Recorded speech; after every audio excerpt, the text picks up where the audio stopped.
Hey everybody, I am testing a new camera, so I'm just going to probably run this for a brief time. I was planning on packing up John Hartzell's 201-2 and thought I would test this camera out at the same time. So we'll get some feedback on how the image looks, how the audio sounds and all that, and then probably wrap this up shortly after. Not a formal one, not a planned one, but I just this new camera that I've done some setting changes on it as well to try to get a clear picture. But my goal really is to pack this machine up after this quick little test to see how the clarity and how the audio is.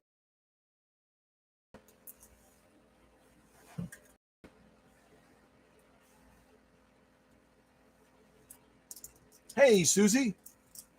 Hey, I'm just doing a quick little impromptu live stream. I wanted to test a new camera and also get feedback on, audio look right.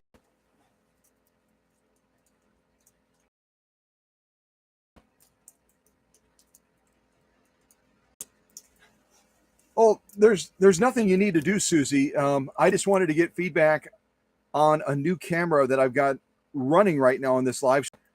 The clarity of the image, the quality of audio.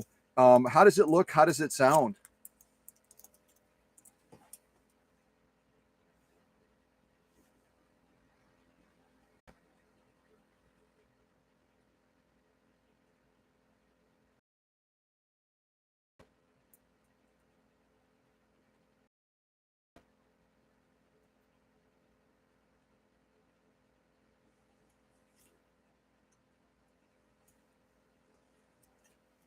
So the sound is nice, crisp, and clear.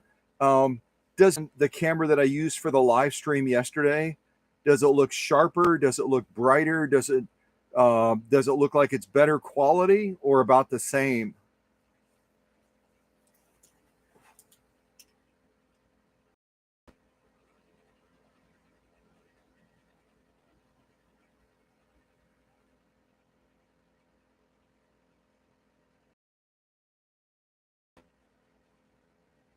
Because I'm looking on my laptop screen, be focusing mainly on here.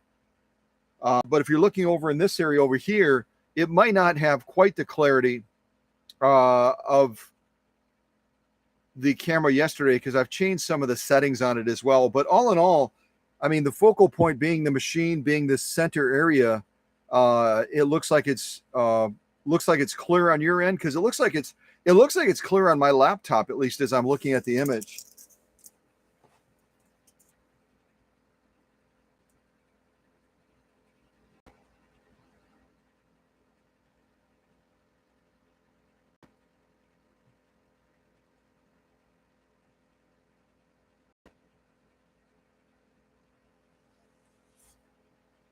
So it's a little bit darker. I changed the setting on the camera from bright room to darker room. So it may be adjusting for that. It's hard to say, but it looks like it's in focus to you, doesn't it? Because I'm looking at my laptop. It looks like this area here is in focus nicely. Is that what you're seeing on your end as well?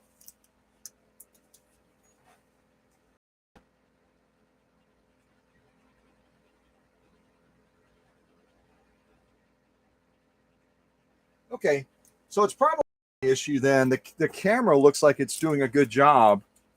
The camera's doing a good job. I might have to change the settings back then. I think I set it on classic as far as the filter, and I need to go with the default then. So yeah, appreciate the feedback. So I'm gonna probably end this live stream. It's only gonna be a real brief live stream, but before we end it, actually, I'll do that. I'll do that on the next one. I was going to do something else, but I'll wait to do that on the next one. I just wanted to get feedback on how this camera is running. And I think the camera's running fine. It's just a matter I've got to change the filter settings on it within Razor, the program that they give me. And then I'll change it from the one that I changed it to the one that I had it on before, if it gives it a sharper image. So, all right, I'll go ahead and end this live stream shortly. I'm just going to go ahead and do a couple more final checks on this 1-2 that I live streamed yesterday. And then I've got to pack this up to go towards Connecticut. Probably ship it tomorrow if I can get all the packing done today. And then I've got to pack another one to go to Oklahoma this week as well. But it's good to hear that. Audio is good. And I'll just make a couple little soft adjustments on the video side. And then we should have a nice, sharp, clear picture for the next live stream. I'm probably going to be live streaming a machine that I just got done repairing this week, probably Tuesday morning. So you might want to watch for that. Tuesday morning, I'll present a model 6020 that has to go back to Minnesota. And it had a major issue with it. I'll show you real quick. This is the old mechanism that had to come out of the Husqvarna, and the small little teeth down here, you might not be able to see it real clear, but the small little teeth down here had broken. And this controls cam function. This controls stitch selection and everything. So it's a major job to get this out and get a new one in. It took about 5 hours. And the customer is very happy because this is a very special machine to them. But once I tell them the cost of doing this work, they're not going to be probably as happy. But hopefully they understand it takes a long time to get certain parts out of a machine and then to get those new parts installed. So it is what it is, right? Yeah. So yeah, kind of watch for that. I'll probably show this machine on Tuesday morning before it's sent back to Minnesota. And I don't remember. I know Susie is from Minnesota. This customer is from... Susie, do you know where Woodbury, Woodbury, Woodbury,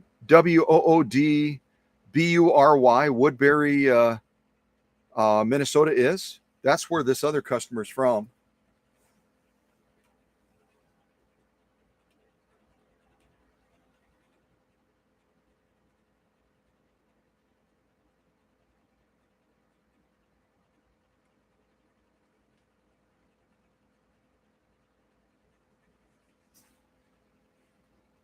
Yeah, I mean, every machine is different, and you sometimes encounter something with a new machine that you haven't seen before. So behind the scenes, I have to struggle a little bit sometimes to work out solutions for the machines. But in the end, I haven't had a machine yet that if the customer is willing to, pay for the work to be done, that the machine can't get back to greatness and good health again. But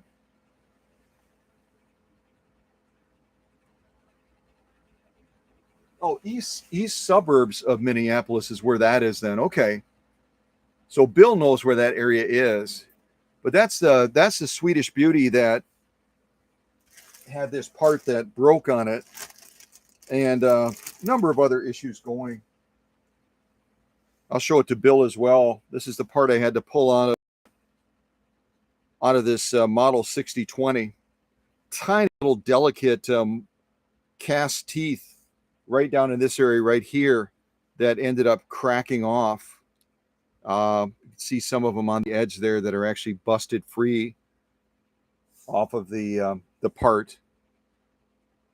Thankfully, I had another machine that I could pull that part from, and got the machine working again. But yeah, they're very, very delicate. Some of the parts are surprisingly delicate, especially some of these cast teeth. There's just a fraction of metal that gives it the stability, and if it's forced or cranked or something like that, they can easily break off. So that's what happened here. But so all right, well, I'll end this live stream. I want to get back into doing the final checks on this 201-2 that's heading out to Connecticut. This is the one that we just did the live stream on yesterday. Had a wonderful size audience and a wonderful response to that video after it was posted. I shared with Susie late last night via text that we had, I think, 168 or so folks that within an hour of it being posted had already watched it, combined with those folks that watched it live. And I don't even know what the is today. I didn't look. Probably approaching 300 folks have already watched that video of John's 201-2. We just couldn't challenge this machine yesterday. It just, no matter what I threw in front of it, it just continued to show it like it was no big deal. So it's always great to get a machine to that level, and then John can get it out in Connecticut, have a lot of fun with it, and see what he can do with it. So see what kind of projects he can do. All right, I'll go ahead. Thanks for the feedback on the image. Most cameras, not all cameras, give you a program that you can download to adjust the settings on the camera, and then it saves it to the firmware that's built into the camera. So I've got 3 different cameras now, and they all have different settings that are saved to them. So periodically I might rotate them in and out and just see what the feedback is on the video quality. But even with all the lights I have in the workshop, it's a challenge. It's a challenge sometimes to get the video quality that I want, even more of a challenge to get the audio quality.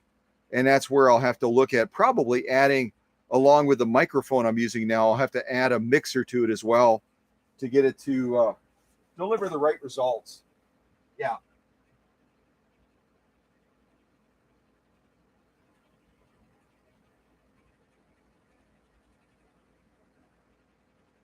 Okay, so the lighting glare is gone. That's good. And the camera that I'm using right now does not have that little, I showed you yesterday, I used one of these to kind of put over the top of the camera to cut the glare factor. Yeah, the image I'm seeing looks good on my laptop anyway.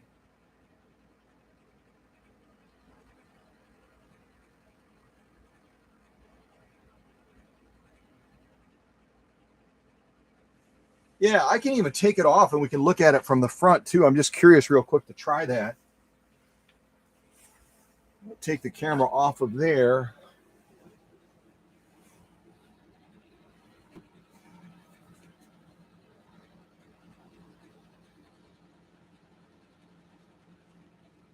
Kind of getting close in on the stitching too.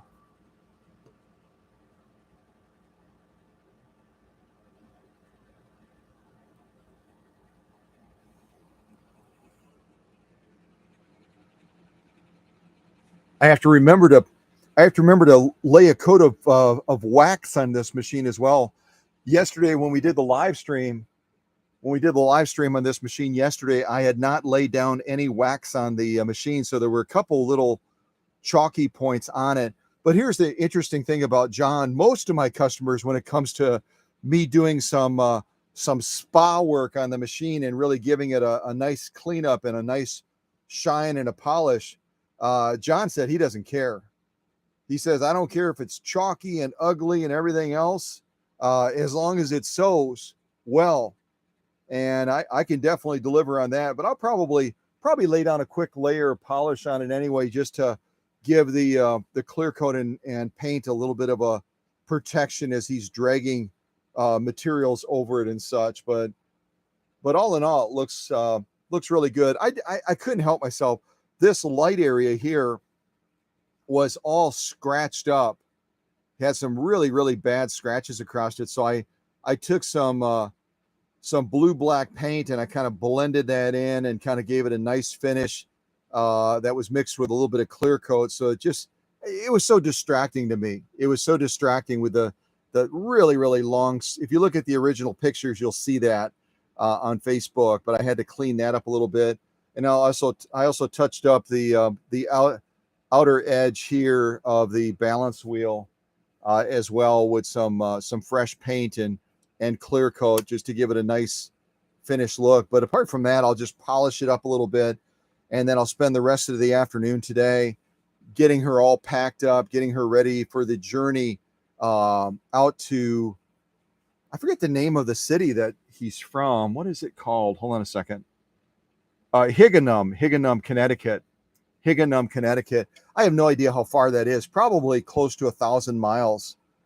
This Rolls Royce of Singers will be heading. So 1,000 miles, a lot of bumps, a lot of bangs, everything else. I'll pack it to the hilt as I always do, so that it arrives safely out there, and John can begin to put this to work. And yeah, and then I'll probably do a live stream of this Swedish beauty on Tuesday morning, and then I'll be packing that up shortly after to send that out to Minnesota, wherever Bill said that is, near the Twin Cities, I think he said, or something like that. But all in all, I'm happy. I don't even have that little cone thing over the top. I'm happy with. There's no glare. There's no weird stuff going on with it right now. So I might just change the filter setting, and then I'll leave the darkroom setting on it so that it compensates for these lights up here. And we don't, because we had some weird glare stuff going on yesterday during the live stream. I had to kind of keep tilting the sew-offs and everything like that. And I think with this new setting, I'll just look at this protected full grain leather real quick. With this new setting, we're not battling that glare factor right now. I can get pretty close on it.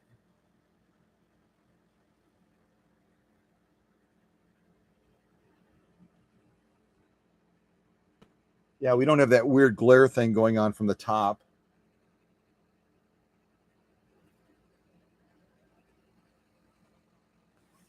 So I think this is probably a better setting all in all. Let me try it with a brown leather, see how the brown leather presents on it.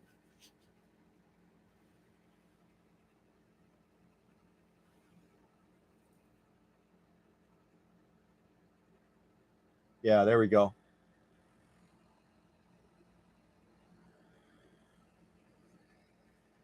Yeah, I'm going to leave the setting. I'm going to leave the setting at this, but I'm going to change the filter that I put on there. I think I changed it to a vivid filter instead of the default. So, but the darker setting seems to be creating less issues as far as the glare issues we were getting from the LED lights.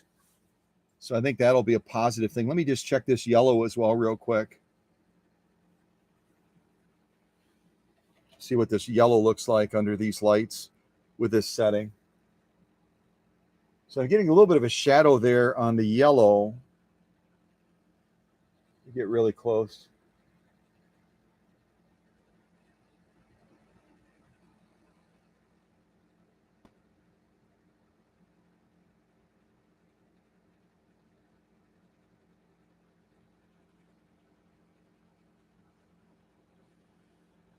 Let me tilt this a little bit. There we go.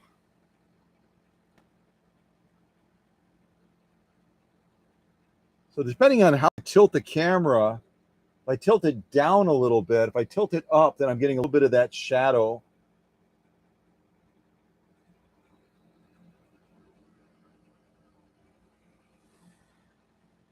So I might add one of those little cone things over the top of this camera as well and just leave the settings the way they are.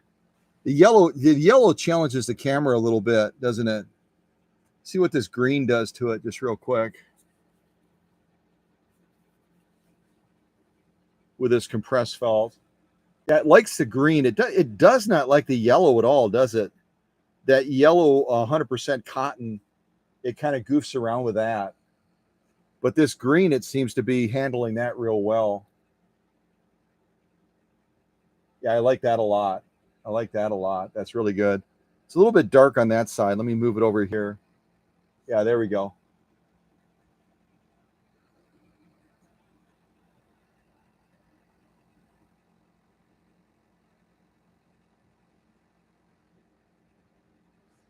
I also changed the sensitivity of the autofocus. They've got a default setting, and then they have a hyper setting where it makes very rapid adjustments to the focus. of whatever I'm getting. Really, right now, if you were in the workshop, you would see right now I've got the camera about maybe an inch away from the material. Only about an inch away from the material right now. Really, really close. So that hyper setting on the autofocus seems to be doing a better job too. Thank goodness, thank goodness, thank goodness. Razer comes out with a program that allows you to actually save the settings on the camera itself. The settings aren't saved on the computer, they're saved right on the camera. So I could take this camera anywhere and plug it into someone else's laptop and open up my YouTube, and I would have exactly the same settings without the laptop present, which is really great. So yeah, that's a lot better. Image of the machine, I think, is pretty good too. Once it autofocuses, there it is. And I can see, at least on my laptop, I can see the decal clear. It's a nice golden color. If I look at the filigree, look at the filigree along here, it looks like it's clear as well.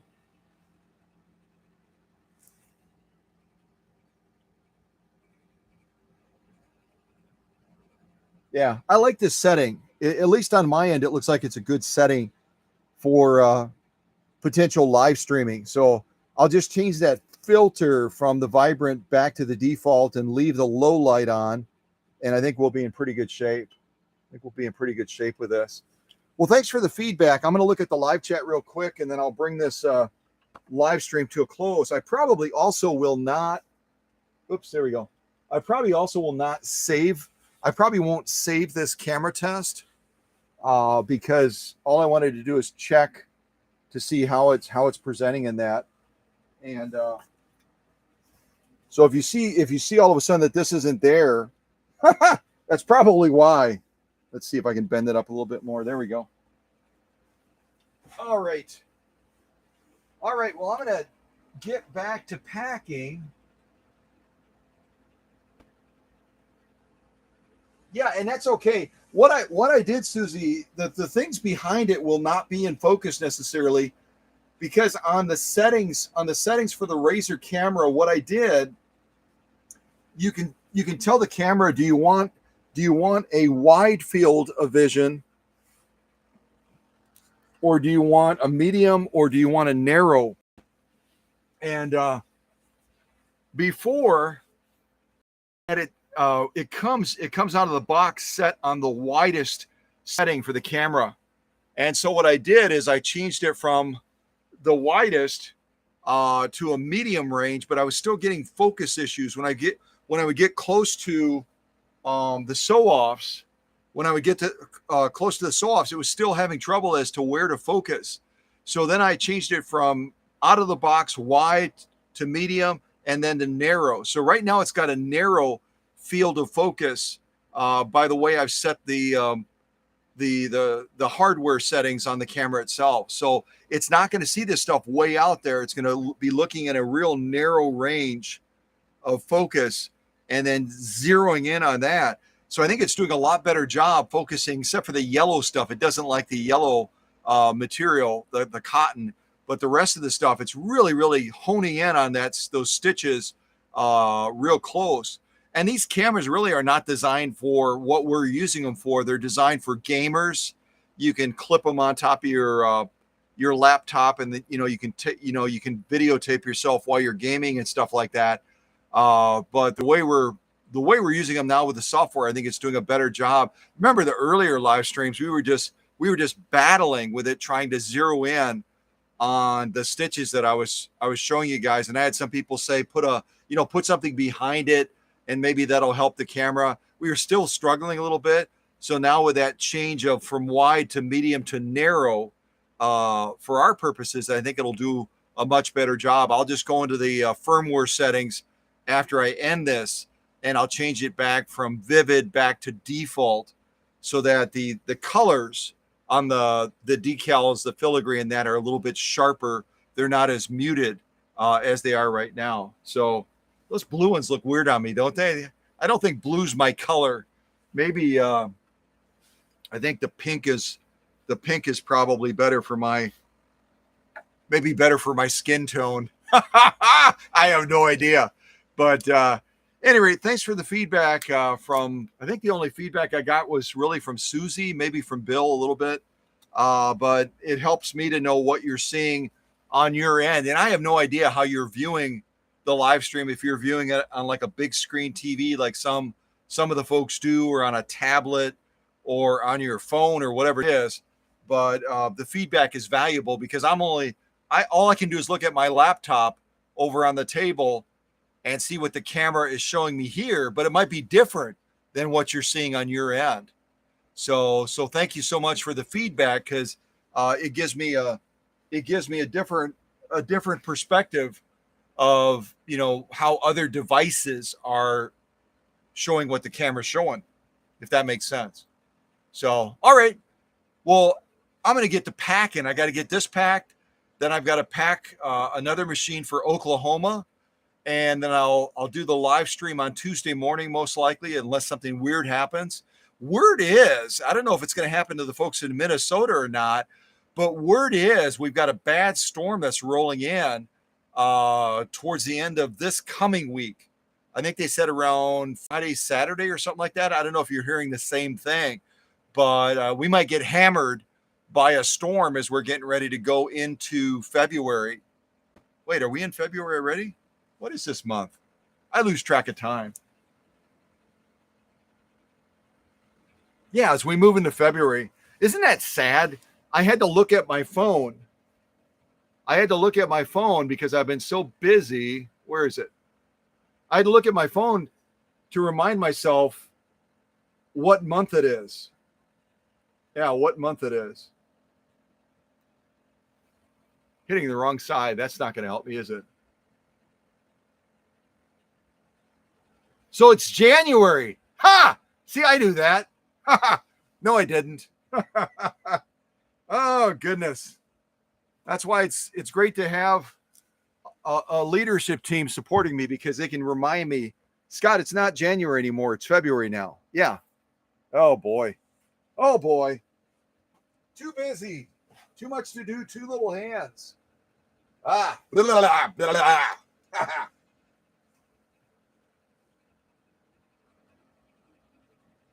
Yeah. That's one of the machines that I repaired. And I did a stitch off that I showed on Facebook. It keeps going dead. What's going on here? And then I did all the stitch offs to show it on Facebook. And I thought, I really like that. I really like that image on that burgundy colored material. And so I saved it as my lock screen. Yeah, you're right. Oops. Maybe my phone is tired. I'm still at 78%. I'll have to check the timing of why that screen is timing out so quickly. But at any rate, no big deal. But at any rate, thanks again for the feedback. I'm going to get busy. I'll let Hank out real quick, and then I'm going to buckle down and get this machine packed up to go to Connecticut. I have no idea. Maybe you typed it into the live chat. Let me see. Distance from Oconto, Wisconsin to Connecticut.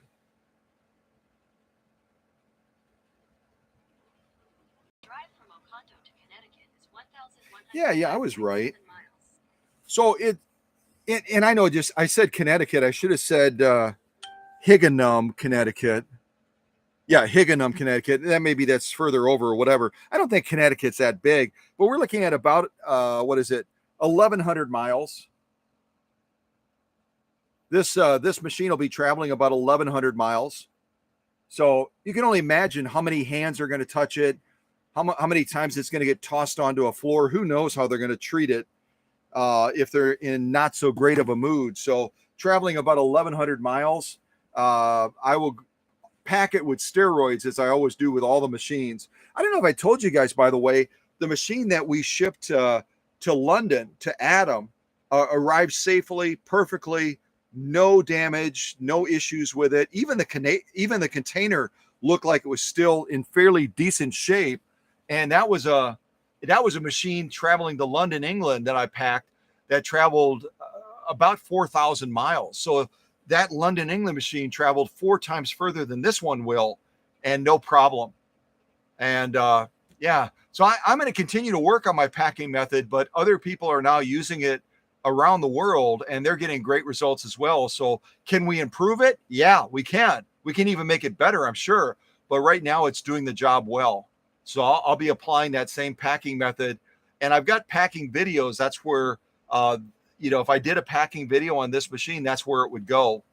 So I don't know, maybe I should end this live stream and do a specific packing video as I'm doing this and just not interact with the audience. But I don't know. What do you guys think? I think I've done enough packing videos already. Everyone knows how I pack, and doing another packing video for this Rolls Royce. I think I packed Rolls Royces before anyway, so I'm not sure that that's going to be real beneficial.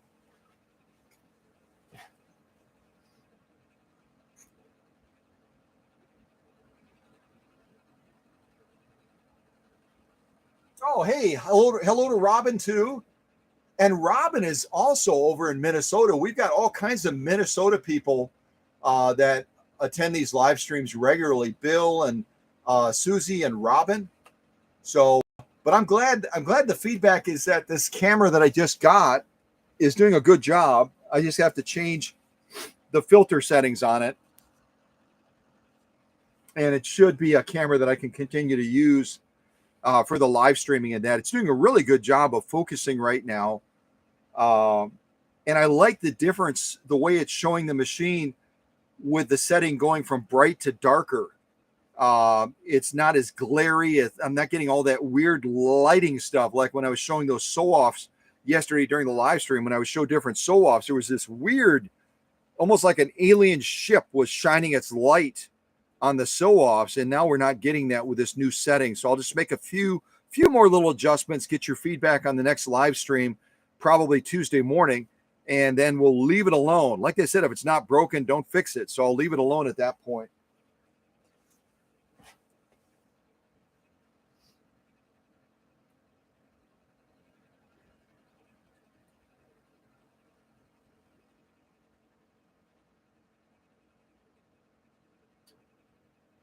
Oh, let's see. I'm just going to look at the live chat and then I'll wrap this up because I got to get packing.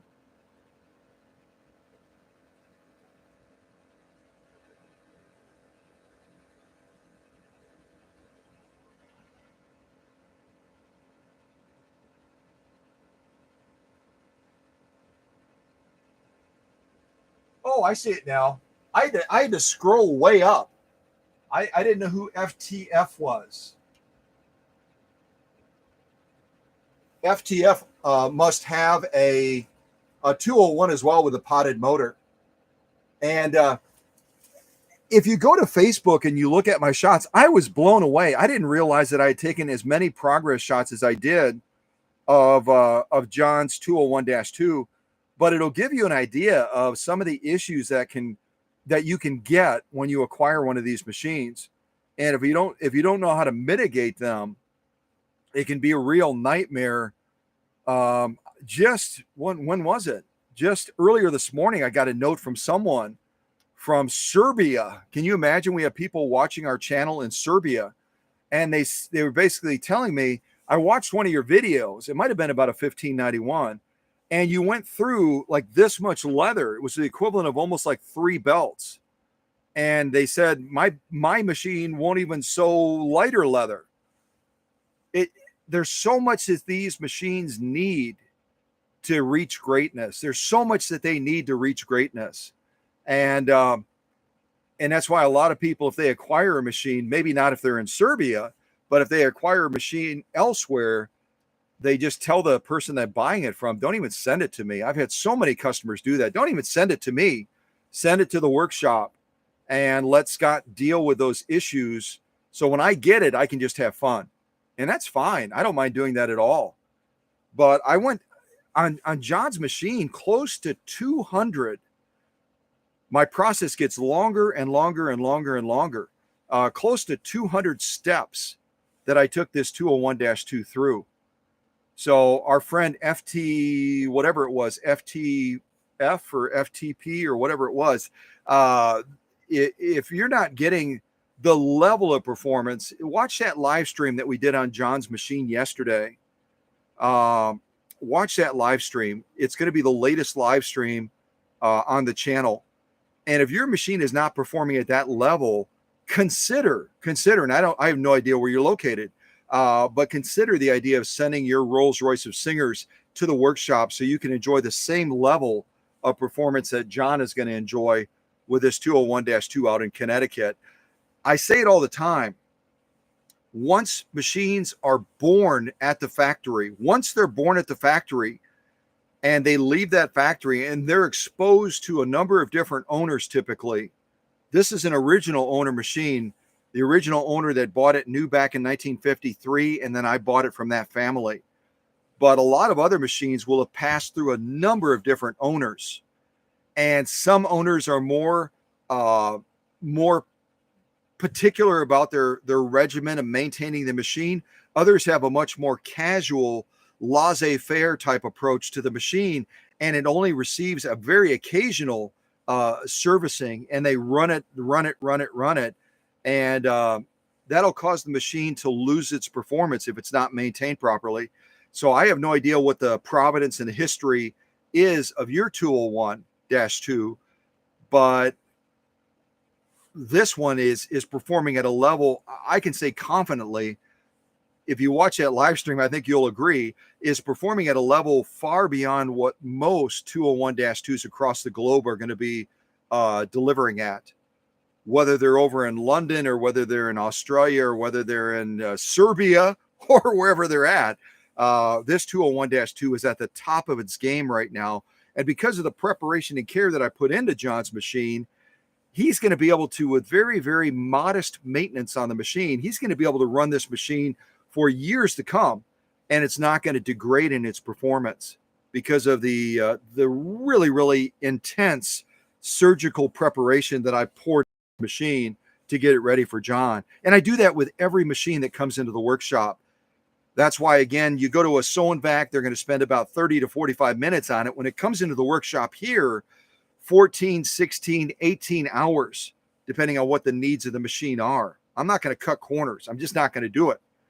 As long as I'm still doing what I'm doing, I'm going to do it to the level that I'm doing it. That's who I am. So at any rate, yeah, I mean, it's up to you. If you want to consider sending your 201-2 into the workshop, I'd be happy to get it to this level that John's machine is at.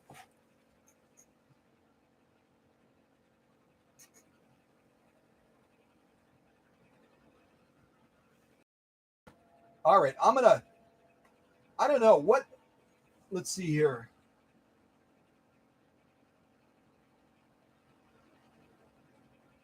I love it.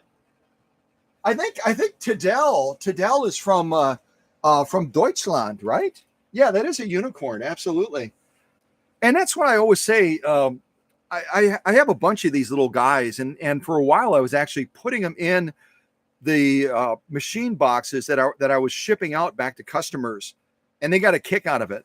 But my machines, because of my process, I call them unicorn machines, because I can confidently say that there's not a stronger 201-2 anywhere in the world than the one I'm sending to John right now because of my process. No one does it the way I do it. So I can confidently say that this machine is stronger. It's got more vitality. It's got more grit. It's got more gusto than any other 201-2 in the world.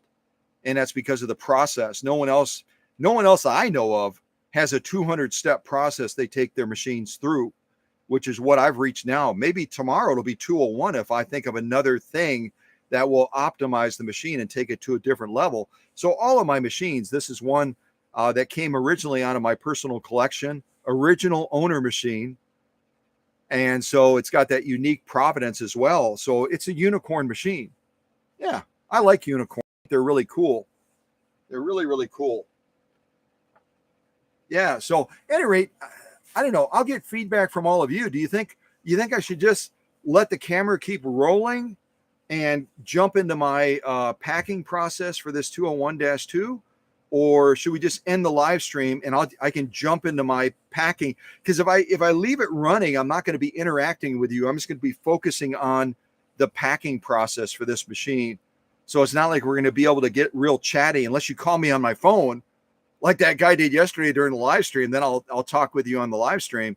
But otherwise, I would just focus on the packing process, because it's an intense packing process, and I don't want to be distracted by trying to, interact with you a lot and then, sacrifice the intensity of what I'm doing on the workbench, getting this machine ready to travel the 1,100 miles out to Higganum, Connecticut, out to John out there. So, but any rate, I'll probably just end the live stream, I'm guessing.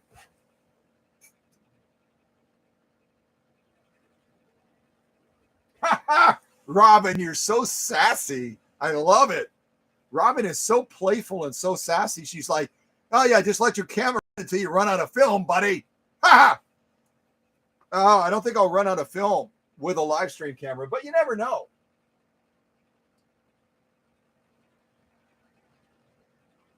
She dated herself. Robin, I know a secret about you, and I will honor that secret because I'm a gentleman. Robin received a really fun hat that Susie had made, and Robin was one of those that jumped in and texted me her address and all that. She was so enthusiastic when she got the hat. Susie, you need to know this. You need to know this, Susie. Robin loved your hat that she picked out and that I mailed to her over in Minnesota. And she shared a picture of herself with it, and then a picture of her dog with it as well. So, Robin, you don't look old at all in that picture, and I will never show that picture. You said, please don't show the picture, so I won't show the picture. Only I have seen it. Well, and the boys,